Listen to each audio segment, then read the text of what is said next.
Hello दोस्तों, welcome back to tutor tips. मैं हूं सरबजीत सिंह। आज हम फाइनेंशियल अकाउंटिंग का सबसे इम्पॉर्टेंट टॉपिक कवर करने वाले हैं, जिसका नाम है golden rules of accounting. Golden rules of accounting base होता है बिजनेस फाइनेंशियल ट्रांजैक्शन को बुक्स में रिकॉर्ड करने का। जर्नल डे बुक हो गया और अभी अदर सब्सिडरी बुक्स होगी, जो भी आप आगे पढ़ोगे। आज हम जर्नल का टॉपिक करने वाले हैं। जर्नल का मीनिंग और इसका फॉर्मेट हम ऑलरेडी लास्ट वीडियो में अंडरस्टैंड कर चुके हैं, आपको अच्छे से समझाया है। अगर आपने अभी तक नहीं देखा तो आप आई बटन में लिंक दे रहा हूं मैं, आप जाके उसको चेकआउट जरूर करें और कमेंट भी मैं पिन कर दूंगा वहां पे, आप कमेंट सेक्शन में जाके भी उसको देख सकते हो। अब क्वेश्चन ये उठता है कि हमें गोल्डन रूल्स की जरूरत क्यों है। इसका सिंपल सा आंसर है कि जो हमारा डबल एंट्री सिस्टम है, जो आपकी बुक का नेम है ना, आपने पढ़ा होगा double entry system and book keeping. Double entry system two aspects पे काम करता है, one is debit and another is credit. अब हमें कैसे पता चलेगा किस अकाउंट को डेबिट करना है और किस अकाउंट को क्रेडिट करना है? उस चीज को समझने के लिए एक बेस बनाया गया हुआ है गोल्डन रूल्स ऑफ अकाउंटिंग।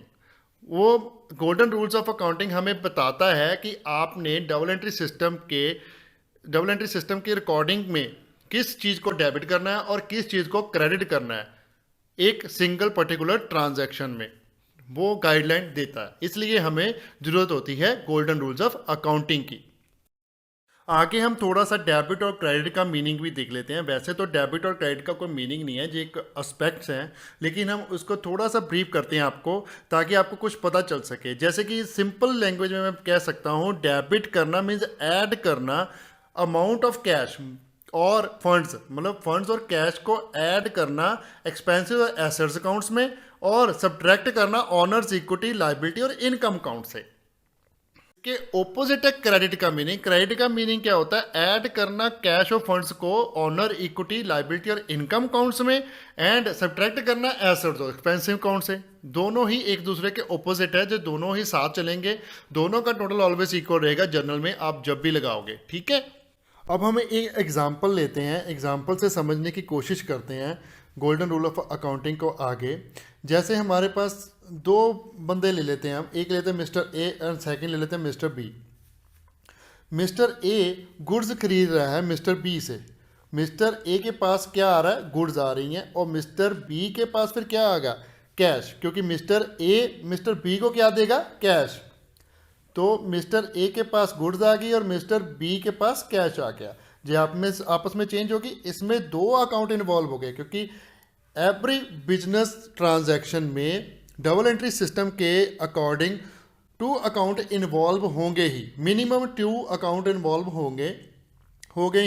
ठीक है, इसलिए इसमें एक तो अकाउंट डेबिट होगा, दूसरा उसका अकाउंट क्रेडिट होगा। लेकिन अब हमारे पास जहाँ पे दो अकाउंट आ गए, कौन कौन से आ गए? एक तो गुड्स आ गया, दूसरा कैश। मिस्टर ए के पास गुड्स आ रही हैं और कैश जा रहा है, ठीक है, ए का। तो अगर हम मिस्टर ए के पॉइंट ऑफ व्यू से देखें, यहाँ पे हमारे पास दो अकाउंट है, गुड्स और कैश। अब किसको डेबिट करना है और किस अकाउंट को क्रेडिट करना है, ये हमें कौन बताएगा? गोल्डन रूल्स ऑफ अकाउंटिंग की techniques and guideline.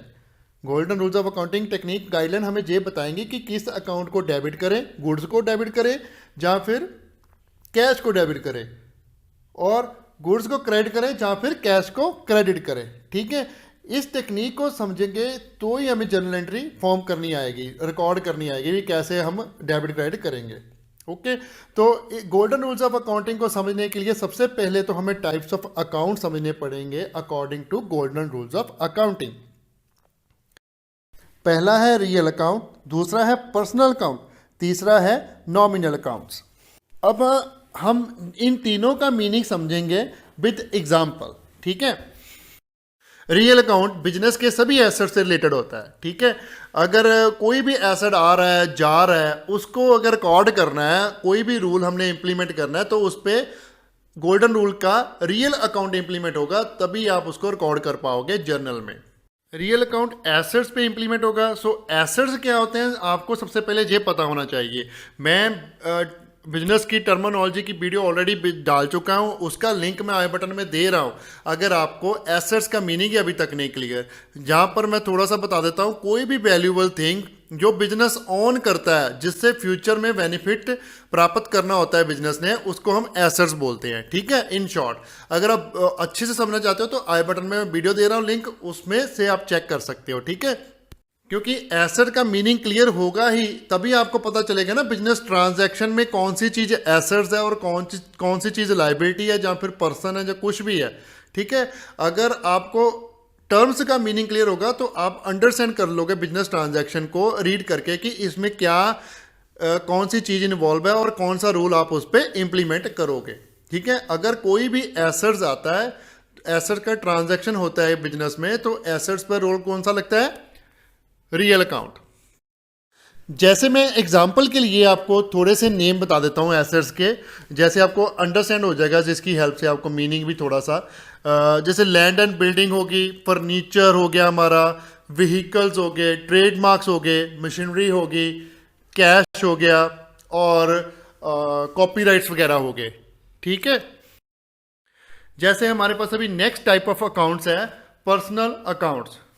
Personal account applicable होता है सभी पर्सनस पे, पर्सन कोई भी हो। जैसे हमारे पास 3 तरह के पर्सन हो सकते हैं, जैसे इंडिविजुअल जो नेचुरल पर्सन होता है, वो आर्टिफिशियल पर्सन, एंड थर्ड होता है रिप्रेजेंटेटिव पर्सन। इन तीनों का मीनिंग मैं आपको क्लियर कराता हूं। नेचुरल पर्सन हुआ जो नेचर द्वारा बनाया गया हो, जैसे आप हो, मैं हूँ सरबजीत, और आप हो, हमारे स्टूडेंट जितने भी आप वीडियो देख रहे हो सभी आप नेचुरल पर्सन हो। ठीक है, जो भी ह्यूमन बीइंग इस दुनिया पर है उसे हम क्या कहते हैं? Natural person. उसके कोई भी नेम एग्जांपल ले लो, जो भी आपका फेवरेट हीरो है या कोई भी है, वो सारे आप हमारे क्या है?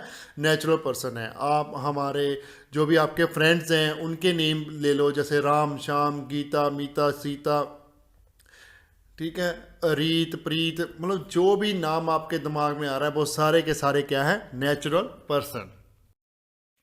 आर्टिफिशियल पर्सन होता है जो क्रिएट की जाता है बाय लॉ। जैसे कोई भी बिजनेस आइडेंटिटी हो, वो एक आर्टिफिशियल पर्सन मानी जाती है, वो लॉ के अकॉर्डिंग उसको हम आर्टिफिशियल पर्सन कहते हैं। ठीक है, आप किसी भी बिजनेस की एग्जांपल ले लो, किसी भी कंपनी की ड्रीम कंपनी आपके दिमाग में हो, जैसे यूट्यूब ले लो, ट्विटर टिप्स से एजुकेशन सर्विसेज ले लो, रिलायंस से इंडस्ट्रीज ले लो, Jio, Reliance fresh, Reliance smart, Reliance Tata motors, MG motors, बहुत है। जो कोई भी कंपनी, वो सभी के सभी आर्टिफिशियल पर्सन है। कोई भी आपके दिमाग में आ रहा है, वो सभी कंपनीज एक आर्टिफिशियल पर्सन होती है। रिप्रेजेंटेटिव पर्सन होता है वो पर्सन जो एक इंडिविजुअल और ग्रुप ऑफ इंडिविजुअल को रिप्रेजेंट करता है।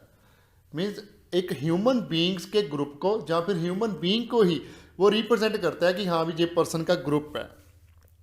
इसकी एग्जांपल है जैसे outstanding salary. Outstanding salary means किसी ग्रुप की, मतलब जो हमारे एम्प्लॉई है उनकी सैलरी आउटस्टैंडिंग है, वो एक ग्रुप बन जाएगा, उस अकाउंट का नाम क्या हो जाएगा? Outstanding salary. Outstanding salary, outstanding का मीनिंग हो गया कि जो भी हमारे एम्प्लॉई है वो एक ग्रुप ऑफ एम्प्लॉय की सैलरी आउटस्टैंडिंग है, वो ग्रुप ऑफ एम्प्लॉयज को रिप्रेजेंट करता है। ठीक है, ये आपको आगे हम जो इम्प्लीमेंट करेंगे रिप्रेजेंटेटिव पर्सनल रूल के साथ, आपको जर्नल एंट्रीज कराएंगे तो आप इसको और अच्छे समझ पाओगे। नेक्स्ट है हमारे पास nominal account. Nominal account relate करता है सभी expenses, losses, income and gains से रिलेटेड अकाउंट्स को। ठीक है, जो भी खर्चा होगा, कोई भी कमाई हो रही है, इनकम आ रही है, कहीं कहीं से भी आ रही है, वो सभी हम उन सभी ट्रांजैक्शन पर, उन सभी अकाउंट पर नॉमिनल अकाउंट की गाइडलाइन एप्लीकेबल होगी। जैसे हम जहाँ पर एग्जाम्पल्स ले लेते हैं सभी अकाउंट्स की, जैसे एक्सपेंसेस से रिलेटेड अकाउंट होते हैं हमारे पास, salaries, wages, purchases, electricity bill, telephone expenses, mobile rent, transportation charges, rent कोई भी पे किया हो बिल्डिंग का। ठीक है, वो सभी हमारे पास एक्सपेंसेस अकाउंट्स हो जाएंगे। जैसे वो ये लिस्ट तो बहुत लंबी है, आगे आगे आप जब सारा चैप्टर जो कवर कर लोगे आपको काफ़ी एक्सपेंसेस के नेम पता चल जाएंगे। ऐसे ही एग्जांपल ले लेते हैं हम इनकम्स की। जैसे इनकम हमारे पास क्या आ गई? सेल्स। मेन इनकम हमारी सबसे ज़्यादा जो इनकम आती है, मेन इनकम हमारी सेल्स पर ही टिकी होती है। जो भी हम प्रोडक्ट फाइनल बनाते हैं और उसको मार्केट में बेचते हैं उसे हम सेल बोलते हैं। ठीक। अगर आपने ये सारी टर्म मैं ऑलरेडी टर्मिनोलॉजी में समझा चुका हूँ, आई बटन में मैं टर्मिनोलॉजी की वीडियो का लिंक दे दूंगा, आप उसको भी चेक कर लेना। इन सभी चीज़ों के मैं मीनिंग उसमें क्लियर कर चुका हूँ। नेक्स्ट है commission received, rent received on sublet property. कोई भी हमारे पास प्रॉपर्टी थी उसको सबलेट कर दिया, तो भी रेंट हमने रेंट पे लेके आगे रेंट पर दे दी, उसको कहते हैं सबलेट। या फिर अपनी बिल्डिंग हमने रेंट पर दी, उसको भी, उससे जो रेंट रिसीव हो रहा है वो इनकम में हो रही है। नेक्स्ट लॉसेस की एग्जांपल है, जैसे loss on sale of an assets. कोई एसेट्स हमने बेचा, खराब हो गया था, हमें ज़रूरत नहीं थी, या कुछ भी रीज़न के अकॉर्डिंग हमने बेच दिया, तो उस पर अगर उसकी बुक वैल्यू थी 10,000, हमने बेच दिया 8,000 का, 2,000 हमें लॉस हो गया, उसको हम क्या बोलते हैं, losses, loss on sale of an assets. या फिर लॉस बाय थेफ्ट, हमारे कंपनी में कोई चोरी होगी, वो हमें लॉस हो गया, वो मिलेगा तो नहीं, हमें लॉस में डालना पड़ेगा। या फिर लॉस बाय फायर, कभी ना करे अगर कोई ऐसी दुर्घटना हो जाती है कि कहीं फायर वगैरह लग जाती है कंपनी में, वेयर हाउसेज में, तो वो लॉस होते हैं, उसको रिकॉर्ड तो बुक्स में हमने करना ही होता है ना। उसको रिकॉर्ड करने के लिए हम अकाउंट उसका क्या बनाते हैं, लॉस बाय फायर। और लॉस बाय एन एक्सीडेंट, हमारा सामान जब ट्रांजिट में होता है तो वो एक रिस्क रहता है ट्रांजिट में, अगर ट्रक में जा रहा है तो उसमें एक्सीडेंट होने का रिस्क रहता है। अगर उसका एक्सीडेंट हो जाता है ट्रक में जाते जाते, तो उसमें सामान ख़राब तो होगा ही सामान, वो तो ऑब्वियस है, वो ख़राब होना ही होएगा ही, क्योंकि एक्सीडेंट हुआ है तो जो भी प्रोडक्ट होगा वो भी बिखरेगा और ख़राब होगा, ठीक है, वो सारे हो जाते हैं। नेक्स्ट है गेन्स, हमारे पास जैसे हो गया profit on sale of an assets, जैसे वो लॉस है वैसे ये गेन हो जाएगा। हम अगर कोई भी एसेट्स प्रॉफिट पे बेचते हैं, जैसे 10,000 का हमारे पास एसेट था, हमने मार्केट में 15,000 का बेच दिया, 5,000 हमारे पास क्या हो गया, गेन हो गया, उसको हम बोलते हैं गेन्स। वीडियो को लाइक जरूर करें और शेयर करें अपने उन फ्रेंड के साथ जो अपने ट्यूशन फ्री में लेना चाहते हैं, और लॉकडाउन की वजह से आप ट्यूशन पे जा भी नहीं सकते, और अगर जा भी रहे हो तो आपको थोड़ा सा रिस्क भी फील होता है, इसलिए आप इसको फ्री में ट्यूशन लो, घर बैठे आप पढ़ो, हम पढ़ा रहे हैं आपको। तो उसको, उस फ्रेंड को अपने शेयर करो, रिलेटिव्स को शेयर करो, कि जो भी +1 में है उनको ये वीडियो शेयर करें, वो फ्री में हमारी वेबसाइट से ट्यूशन ले सकते हैं। तो आज के लिए इतना ही। Good morning, good afternoon, good evening, good night, जब भी आप वीडियो को देख रहे हो। सत श्री अकाल।